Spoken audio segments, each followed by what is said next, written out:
রহমানির রহিম। সম্মানিত দেশবাসী, অবৈধ সরকারের লালিত পুলিশ প্রশাসনের মাঝে যে সকল কুকুররা মানুষের রক্ত খেয়েছে এবং মানুষের নিয়ে ছিনিমিনি খেলেছে, কিন্তু তারা আজকে যেটি করে ওই করে, যেটি তারা তার উপরে যাই আছে তাই করতে বলুন, কিন্তু তাদেরকে আপনারা চিহ্নিত করে রাখুন যখন আমাদের বাংলাদেশ জাতীয়তাবাদী ক্ষমতায় আসবে।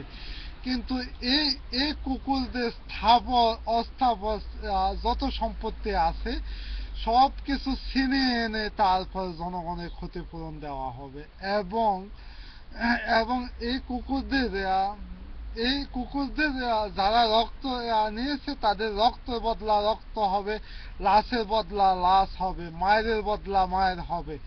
কিন্তু তাদেরকে আমরা সর্বপ্রথম, একদম প্রথম আমরা তাদেরকে বিচারের আওতায় আনবো। আপনারা আপনারা কিন্তু শুধু কুকুরগুলাকে দেখে রাখেন। আপনারা ভাবেন না এরা ইন্ডিয়া পালাই যাবে। ইন্ডিয়া পালাই গেলেও কিন্তু ইন্ডিয়া থেকে তাদেরকে আনারও ব্যবস্থা আছে।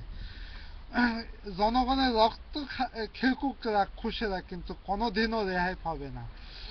এটা আমি বাংলাদেশ জাতীয়তাবাদীর বৃহৎ নেতৃবৃন্দ সবার সাথে এই ব্যাপারে আমার আলাপ হয়েছে, কিন্তু এই ব্যাপারে তারা সবাই একমত, এক ডাক একই যুক্তি আমার সাথে।